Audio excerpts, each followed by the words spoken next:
안철수, 한동훈 국힘에 얼씬도 말라. 복당을 절대 반대한다. 단호히 반대한다. 라고 지금 그렇게 말씀하셨습니다. 근데 아니 진짜 이 성님 의사신 거예요? 예, 잠깐 해봤어요. 요즘 이렇게 얘기 안 하시는데 안철수 의원님이 이렇게 이름 강철수입니다. 예, 강철수입니다. 이렇게 하시는데 안철수 의원 안철수 의원과 한동훈 의원 간의 이 공방을 김영민 씨가 어떻게 보세요? 안철수는 좀 됐잖아요. 네. 한동훈 의원에 대해서 이렇게 속된 말로 디스한지. 네. 근데 안철수 의원은 좋은 정치인이거든요. 그 좋은 정치인이었잖아요. 네. 그 좋은 정치인이었으면 좋겠습니다. 아. 그러면 자기 얘기를 해야 돼요. 아. 최근에 나온 뉴스가 한동훈 의원 디스로 뉴스에 나온다. 네. 이거를 전당대회 당대표로 뽑아주지 않아요. 아. 네, 그러니까 본인에 대한 네. 존재감 그리고 네. 당내에서의 뭔가 이제 혹시 이제 그다음 어쨌거나 뭐 장 대표가 내년 8월까지 하든 그 전에 그만두든 어쨌거나 우린 전당대회를 하게 돼 있잖아요. 그렇죠. 그럼 전당대회 과정에서 안철수 후보가 나오고 싶다라는 건 뭐 누구나 다 예측 그렇죠. 가능할 거고 네. 이런 메시지는 결국 전당대회용 메시지다라는 것도 누구나 다 초등학생도 분석할 수 있는 내용들 그렇죠. 아니겠습니까? 네. 근데 그렇다면 이게 과연 안철수 의원에게 도움이 될까? 아. 네. 안철수 의원만이 국민의힘에 왜 꼭 필요한 사람이고 이 갈등도 중재하고 민주당이 지금 저사다를 벌이고 있는데 네. 여기서 국힘 지지율이 계속 빠지고 있단 말입니다. 그렇죠. 제가 아까 얘기한 것처럼 국민의힘이 득점 포인트를 올릴 수 있는 정말 많은 지점들이 있어요. 그러니까. 거기에서 마지막까지 붙잡고 홈런을 한번 때려줘야 되거든요. 그러니까 안철수는 그러면 어디에서 홈런을 때릴 거냐. 네. 그게 잘 보이지 않는데 제일 쉬워 보이는 게 이른바 밖에 있는 한동훈 의원을 세게 때리면서 들어오지 마라고 네. 하고 이 공간은 내 거야 이렇게 하는 게 네. 정치적으로 짧게는 이득이 된다고 보일지 모르지만 아. 저는 종국이 유권자의 판단은 현명하고 위대하다고 생각해요. 그럼요. 마지막에 내가 선택하는 사람은 나를 대신 이 공동체를 끌어줄 지도자를 뽑거든요. 네. 그때 그렇게 잘게 정치하는 사람에게 표를 잘 안 주더라고요. 마지막에는. 그리고 잠깐에 성공할지 모르지만 네. 그리고 결국 말로 끝이 좋지 않아요. 아. 그래서 안철수 의원은 시작부터 대권 주자로 2012년부터 정치를 그럼요. 시작했던 분이고 네. 지금도 국민의힘에서 있는 것만으로도 귀한 존재라고 생각을 합니다. 네. 그리고 경기도에서 어려울 때 또 선거를 했고 지방선거에서도 많은 노력들을 해줬잖아요. 네. 그런 안철수 의원이 본인의 경쟁력으로 그 다음 총선 대선까지 네. 가는 길에 그 중도 옛날에 극중주의라고 또 표현했는데 본인 그렇죠. 스스로 네. 중도 외연 확산의 힘을 안철수의 힘으로 보여줬으면 좋겠다는 말씀을 아. 꼭 좀 드리고 싶습니다. 아니 그러면 지금 네. 그 안철수 의원이 이제 이게 지난주에 법정에서 증언을 하고 나오면서 네. 벌어진 일이잖아요. 그렇죠. 네. 이제 뭐 증언 내용을 보면 안철수 의원이 뭐 거짓말 하는 것 같지는 않아요. 보니까 그다음 선서하고 한동훈 의원도 하는데 전부 다 거짓말한 것 같지는 않고 당시에 국회가 막혔다라는 얘기 계엄 당시 계엄 날 그냥 당사로 모이라고 했다라는 것까지는 제가 볼 때 별로 중요한 문제가 아닌데 이게 한동훈 대표 쪽에서도 너무 날선 어떤 공세를 한 것은 아닌가라는 얘기도 있거든요. 지적도. 저는 그래서 지금 이 보수정 내에서 데스매치를 벌이고 있어요. 왜 그러는 거예요? 그러니까 뭐 지금 다 그렇잖아요. 지금 우리 안철수 의원, 한동훈 의원 얘기만 하고 있지만 네. 더 확장해서 뒤에 얘기하겠지만 이준석 의원 이준석 의원 문제나 이 모든 이 지금 다 진영 내에서 향후 정치적 입지를 위해서 네. 지금 서로 데스매치를 하고 있다고 보여져요. 아. 근데 그게 정말 본인에게 도움되는지를 잘 모르겠다는 거예요. 저 역시도. 근데 이 문제 방금 말씀 주신 것처럼 결국 한동훈 의원이 이 비상계엄에 반대하고 이 비상계엄을 해제하는 표결 네. 이 이후에 본인의 그걸 정치적 서사의 가장 중요한 요소를 갖고 정치를 해왔잖아요. 그거를 본인에게 굉장히 그 상징 자본으로 만들었고 네. 근데 안철수 의원 같은 경우에는 어쨌든 본인도 거기에 합류를 했고 근데 왜 그거를 한동훈 의원 본인이 다 독식을 하느냐 나도 했고 그런데 지금 당신의 행위가 네. 보수 진영 전체를 위태롭게 하고 있다라고 규정을 하면서 본인이 좀 파고들고 있는 거란 말이에요. 네. 그래야지 강성 지지층 국민의힘 내에 있는 강성 지지층에게까지 소구를 하면서 동시에 한동훈 의원의 정치적 자산을 무너뜨리려고 하는 그런 정치적 의도를 갖고 있는 거예요. 아. 전 그렇게 해석이 되는데 말씀 주신 대로 우리 대한민국 국민 중에서 그날 밤에 대해서 모르는 분 이제 없잖아요. 네. 그날 밤 얼마나 혼란스러웠고 네. 얼마나 국민의힘 내에서도 이 상황을 인지하지 못했고 의총 장소가 수차례 바뀌었다는 거 모두가 잘 알고 있잖아요. 네. 근데 민주당에서 의도적으로 우리 국민의힘을 내란 정당으로 낙인 찍는 건 그 발생한 계엄 해제 이유 그리고 표결 문제 이 당시에 그 이후의 문제란 말이에요. 네, 네. 이 과정에서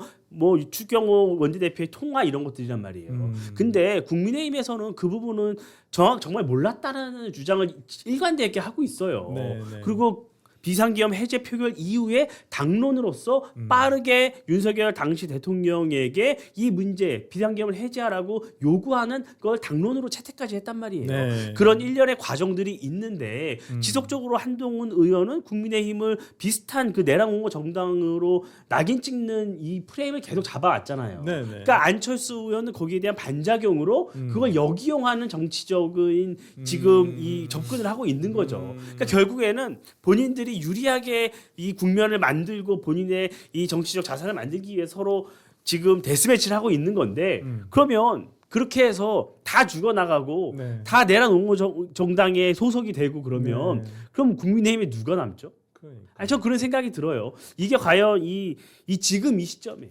그 민주당이 집권하고 민주당이 다수당이고 민주당이 실정을 많이 하고 실책을 많이 하는 이 상황에 우리끼리 그날 그 밤 그 해날에 있었던 일을 갖고 싸우는 게 무슨 도움이 되나요? 이것은 정치 시계를 다시 과거로 돌리는 거란 말이에요. 네. 그날 잘했니 못했니 왜 왔니 안 왔니를 갖고 싸우는 건 민주당이 국민의힘을 향해서 내란 정당이라고 낙인을 찍는 그 시점으로 시계를 다시 돌리는 거예요.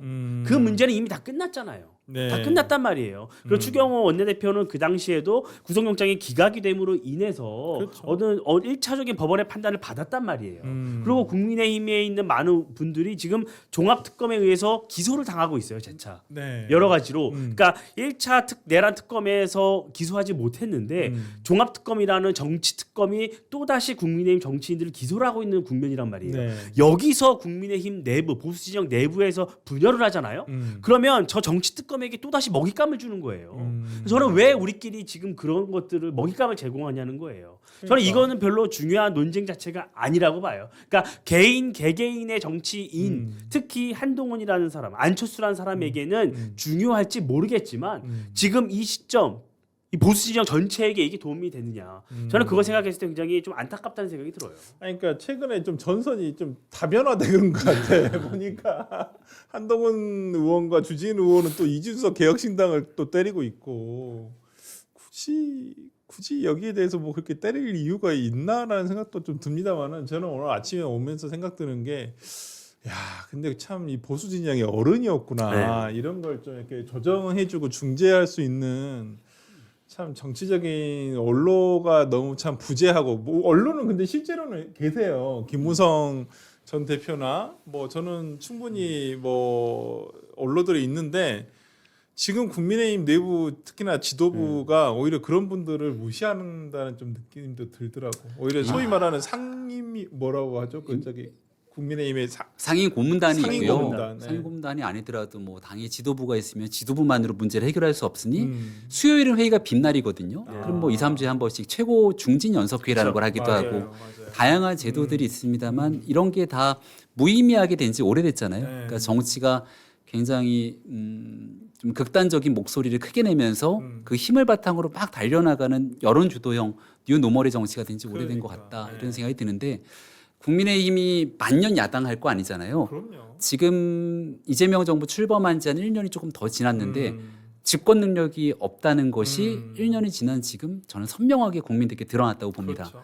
그리고 잘못된 거를 알면 반성하고 교정하면 되는데 그렇지. 반성하고 교정할 생각이 없어요. 음. 그리고 민주당은 이미 그 집권 1년 차가 아니라 네. 과반 의석을 확보한 2016년부터 10년이 넘는 여의도 권력을 독점하고 있는 기득권입니다. 그렇죠. 저는 젊은 2030 청년들이 민주당에게 이탈하고 있는 여러 가지 이유 분석을 하는데 그 엄청난 기득권을 누리고 있으면서 네. 이른바 젊은 세대에게 새로운 기회 그런 공정의 가치를 완전히 짓밟은 상태이기 때문에 이번 선거를 통해서 이렇게 민주당이 뭘 얘기를 하더라도 거기에 새로운 기대를 갖고 쳐다보지 않는다는 생각이 그렇죠. 강하게 들어요. 네. 그럼 국민의힘은 하면 여기도 퀘스천 마크죠. 그래서 만년 야당이 아니라 집권당으로 갈 준비가 돼 있다면 내후년에 있는 총선에서 과반 의석을 10년 만에 확보할 수 있는 정말 중요한 포인트가 거의 오고 있다고 생각합니다. 많은 전문가들이 비슷하게 분석해요. 전제 조건이 딱 하나 있죠. 국민의힘이 말짱한 정말 그냥 딱 기본을 할 수 있는 준비만 돼 있다면. 그래서 그런 일들을 위해 나아가기 위한 그 국민의힘 내부의 자성이 필요한데 많은 걸 기대하고 바라지 않아요. 딱 기본만 하자. 그 기본의 출발점은 제발 좀 서로 욕하지 말고 끌어내리려고 하는 마이너스성을 찾지 말자. 이것만 지켜도 딱 그냥 중간에 갑니다. 중간은.